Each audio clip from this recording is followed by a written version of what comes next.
Seja bem-vinda a mais uma jornada Clarear. Vamos ao nosso dia 4. Estamos aqui na metade da jornada. E hoje vamos falar sobre o medo de errar.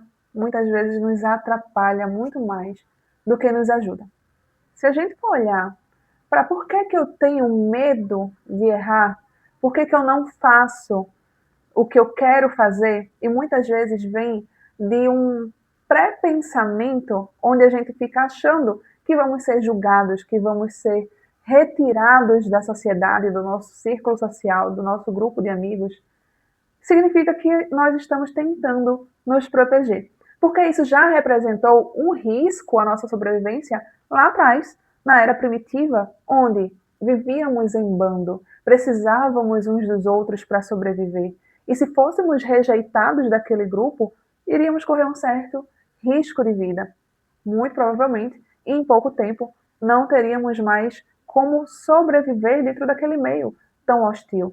Só que hoje em dia, sim, a gente ainda precisa uns dos outros, só que a gente tem um poder de expansão e de conexão muito maior. Só que o nosso cérebro, a nossa programação, ela ainda não entendeu isso. E fica sempre tentando nos proteger, dizendo assim, ó, não vamos errar não, porque se errar vai dar feio e você vai ficar sozinha.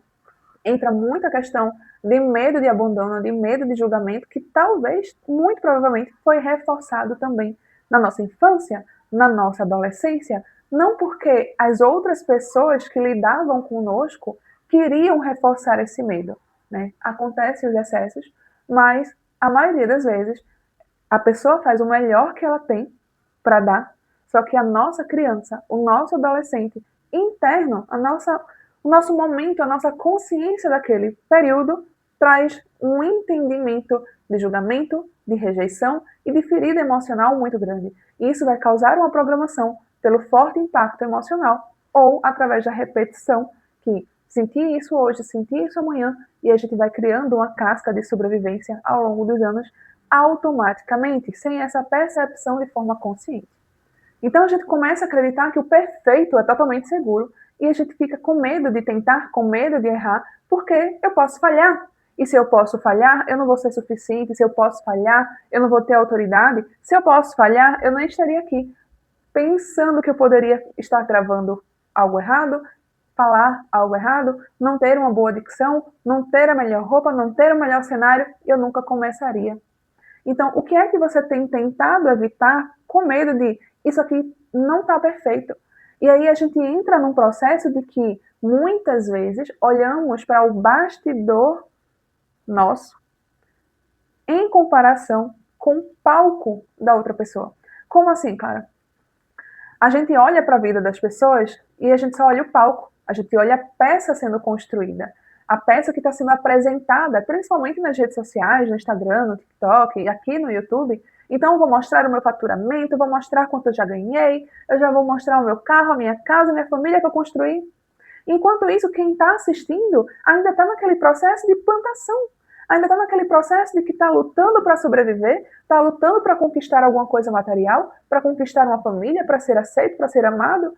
Você está olhando para o seu bastidor, você sabe o que você está passando todos os dias, a força que você tem que fazer para levantar da cama, a força que você tem que fazer para estudar, dar conta de um conteúdo, dar conta de uma rotina de trabalho, de casa, de si mesma.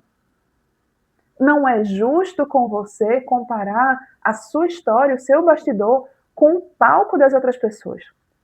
A vida ela não é perfeita e a gente não está vendo o bastidor, as dificuldades que aquela outra pessoa enfrentou e até enfrenta hoje em dia. Teve uma vez que eu fui trabalhar numa empresa e a coordenadora que fez a minha entrevista, ela disse que, Clara, eu ofereci o cargo de supervisora a uma pessoa que era analista e essa pessoa recusou, disse, eu não quero.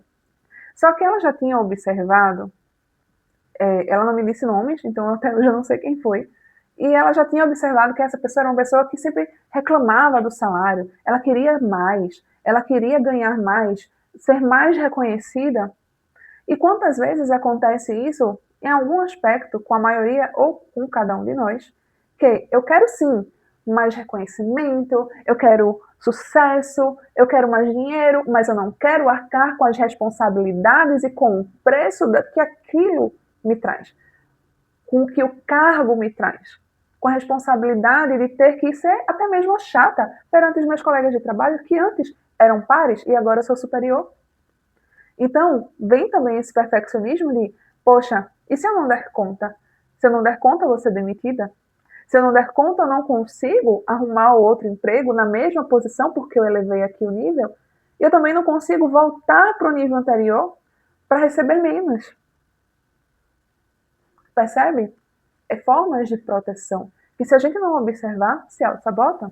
Então, tenho certeza que você já ouviu aquela frase de feito é melhor que perfeito. E aqui que entra o jogo. Se você nunca começar, você nunca vai melhorar. É a mesma coisa que quando éramos criança, que a nossa letra talvez não fosse a mais bonita. Que nossos erros de gramática escrita ou falado não eram os melhores, estavam ali os adultos. Não é assim? É de tal forma? Não é assim que se fala essa palavra? Não é assim que se fala essa frase? Se fosse assim, a gente não teria nem começado a dar o primeiro passo, porque a gente teria medo de cair. E por que que hoje nós sabemos pensar, escrever, falar, ler, andar, correr? Porque tentamos, porque caímos, porque fizemos feio mesmo e não estávamos nem aí. Então que a gente possa assimilar um pouco mais dessa nossa criança que era destemida, que não se preocupava com o que os outros iam achar e fazer, e estudar, e treinar, porque sem o treino a gente nunca vai chegar na perfeição. E sim, a gente nunca vai chegar na perfeição, somos seres humanos, somos capazes de errar várias e várias vezes. A tecnologia, os conhecimentos sempre estão se melhorando. E a gente vai estudando e vai melhorando. Tá aí a IA tomando muitos espaços de profissionais que antes faziam de qualquer jeito. E agora eles precisam estudar para serem dominantes da IA, saberem usar isso a seu favor para fazer um trabalho melhor. Hoje não é quem não usa IA que é o bom, é quem sabe usar, quem sabe dar o comando certo, quem sabe pedir do jeito certo. Então, muitas vezes, essa comparação, essa vontade de perfeição vem de colegas de trabalho, colegas da escola, vem da sociedade, vem da nossa família, dos nossos pais, daquela repetição que eu falei lá atrás, né? De você talvez escutou, você é muito preguiçoso, você não tem jeito, você é desleixado, você nunca vai ser alguém, você nunca vai fazer algo bom. E aí, quantas vezes você repetiu e repetiu isso na sua consciência? E quantas vezes outras pessoas repetiu e você acreditou que aquilo era verdade? Então precisamos nos aprofundar nesse autoconhecimento.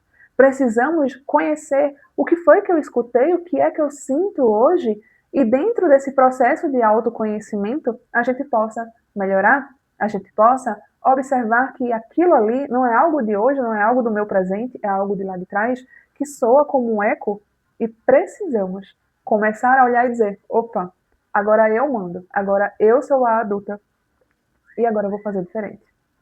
Então, que você possa, se tiver vontade, entrar no grupo do nosso WhatsApp todo mês, por 7 dias, fazemos essa jornada e trazemos a questão do exercício lá dentro, um exercício bem específico para trazer isso na prática, mas eu já trago também um exercício para você.